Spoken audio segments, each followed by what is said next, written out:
শুধু যদি আমরা ডায়মন্ড ছকের কথা দেখি, যেটা পশ্চিমবঙ্গের রোল মডেল, 2002 সালে ভোটার ছিল 10,54,000।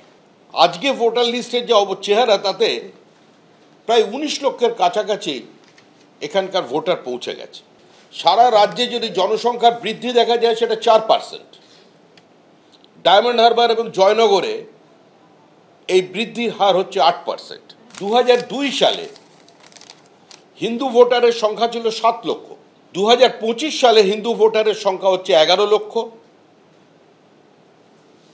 2002 সালে মুসলিম ভোটারের সংখ্যা ছিল 3,40,000।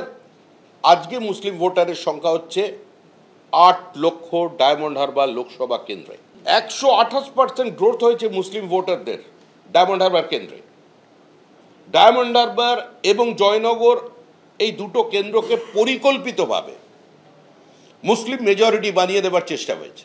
এটা বাস্তবসম্মত কিনা? সারা রাজ্যে 4%, জয়নগর ডায়মন্ড হারবারে 8%। এটা স্বাভাবিক গ্রোথ। এখানে রোহিঙ্গা নেই, বাংলাদেশি অনুপ্রবেশকারী নেই। বামপন্থী যারা এতদিন সিপিআইএমকে ভোট দিয়েছিলেন, আমরা বিশ্বাস করি, আমরা আবেদন করছি তাদের কাছে, কংগ্রেসের কর্মীদের কাছে, এবং যারা ঘামরক্ত ঝরিয়ে মমতা বন্দ্যোপাধ্যায়কে প্রতিষ্ঠিত করেছেন পশ্চিমবঙ্গের মাটিতে, তাদের কাছেও, যে আজকে একটা রাজ্য ধ্বংস হয়ে যা গেছে প্রায়, যদি শেষ রক্ষা করবার ব্যবস্থা থাকে, কোনো চান, তাহলে অন্তত এই নির্বাচনে কিছুদিনের জন্য বুকে পাথর রেখে হলেও বাঁ হাতে বোতামটা টিপে দিই, তারপর দেখা যাবে।